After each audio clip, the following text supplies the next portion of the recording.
No desprecian a un profeta más que en su tierra, entre sus parientes y en su casa. Ante la predicación de Cristo, ante los signos que hacía, cuando llega a su pueblo, ¿qué ocurre? Que ven los signos, ven los milagros, ven las obras que realizaba, esos milagros que realizan sus manos, decían. Escuchan y entienden que hay una sabiduría en él que no habían visto nunca.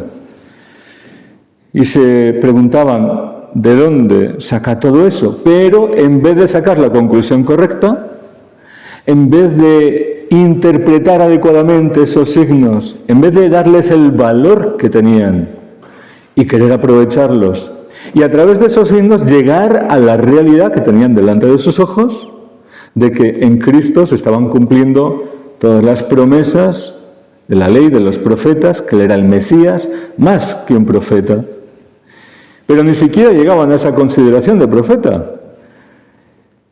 Veían lo otro, veían lo que tenían en su recuerdo, pues que le habían visto crecer, que conocían a su familia, a su madre, a los parientes, que aquí el Evangelio, en el lenguaje de la época, llama hermanos. La gente llamaba hermanos a los parientes, a la parentela, a los primos, familiares próximos. Bien, y veían eso y decían, ¿cómo puede encajar una cosa con la otra? Le conocemos, ha crecido aquí. ¿Y con qué se quedaban? Se quedaban confundidos. ¿Por qué? Porque tenían delante de su vista un tapón, un muro que no les dejaba ver. Y era su incredulidad al cerrarse, considerando lo que habían considerado toda la vida, incapaces de cambiar su mente y, a partir de esas señales, reconocer la evidencia, la realidad, que Dios actuaba por medio de Jesucristo y finalmente que Él es Dios. El Señor les reprende. Ellos se escandalizan porque no entienden, rechazan lo que no entienden y se quedan confundidos en vez de buscar la verdad. Pero Cristo también se admira de su falta de fe. Se admiraba de su falta de fe, dice el Evangelio, y no pudo hacer muchos milagros allí, más que sanar a algunos enfermos, imponiéndoles las manos. Pero les reprende y les dice, no desprecian a un profeta más que en su tierra, entre sus parientes y en su casa. Y esto que pasó con el Señor, al que incluso llegaron, por rechazarlo, incluso llegaron a calificar de loco, incluso de endemoniado, esto ha pasado siempre y sigue pasando.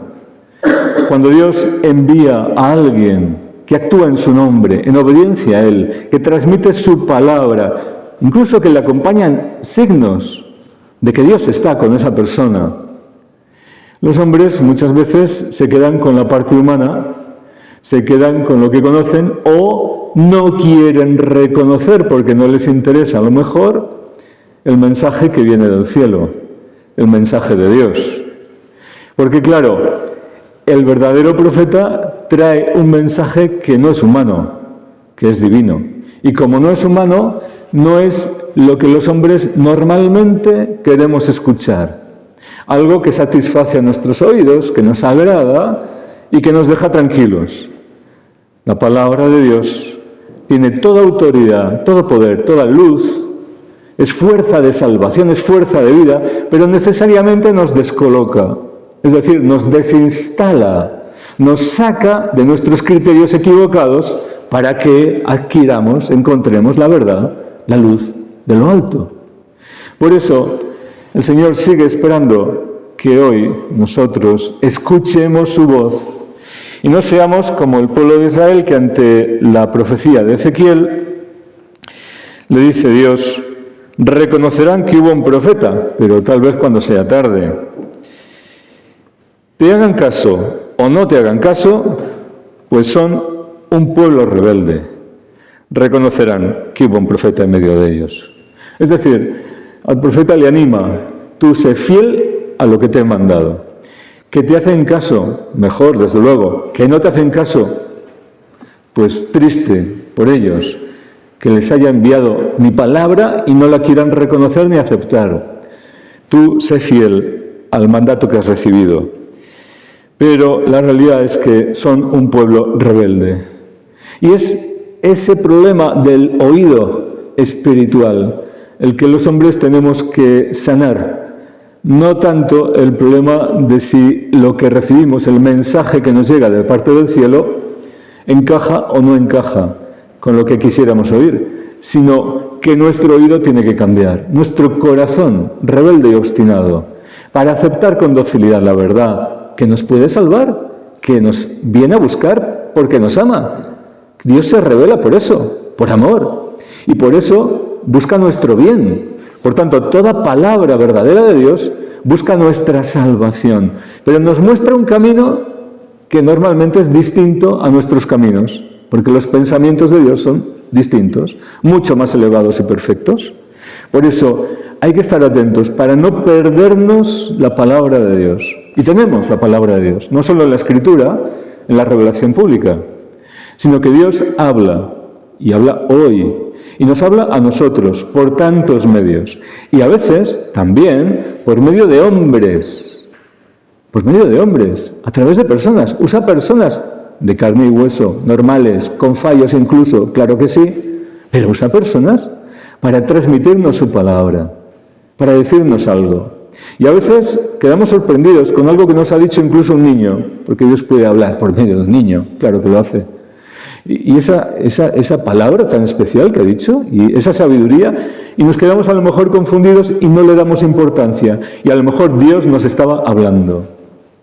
Pero claro, normalmente lo hace a través de personas maduras en el espíritu, que no tiene que ver con los años esto. Maduras en el espíritu, es decir, siervos de Dios. Pero igualmente, tantas veces cerramos nuestros oídos y no prestamos atención y no reconocemos la palabra de Dios cuando nos está hablando, queriendo hablar Dios. Y nos puede pasar lo que le pasó a Jesucristo, pues si así trataron al Señor, a sus discípulos, ¿verdad? Pues cómo no será. Nos puede pasar esto mismo también, que rechacen la palabra de Dios que alguien lleva en nombre del Señor.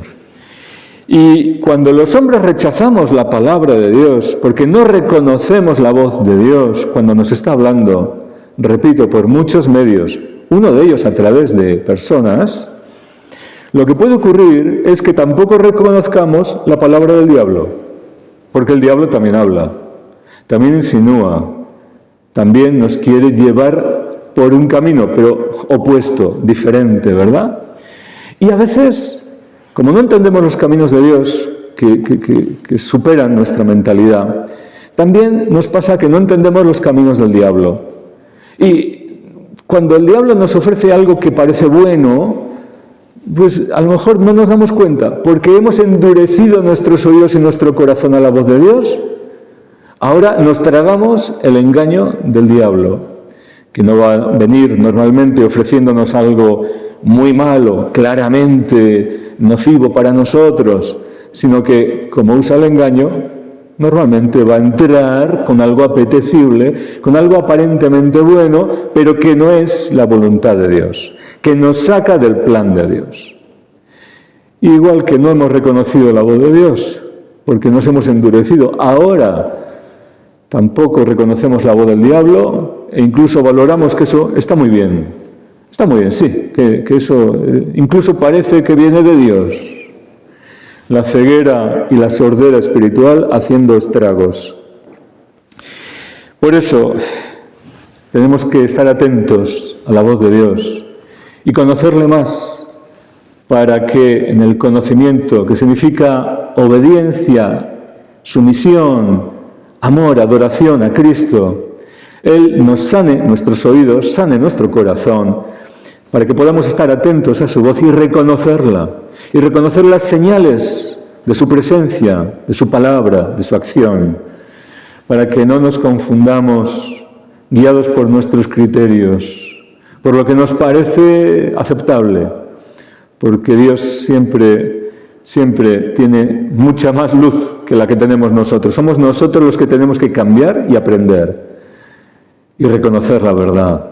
Por eso, Señor, sánanos y danos la fe suficiente para adherirnos a tu verdad y no rechazar tu palabra y no quedarnos indiferentes cuando tú estás hablando, sino con santo temor y temblor ante tus palabras, adherirnos de corazón a ellas y a ti que te estás revelando, que quieres mostrarnos tu voluntad, para que no desviemos nuestro rumbo, sino que caminemos en tu perfecta voluntad y tú puedas glorificarte, Señor, haciendo esas obras que hacías entonces y que quieres hacer hoy. Cuenta con nosotros, Señor, abre nuestros oídos. Así sea.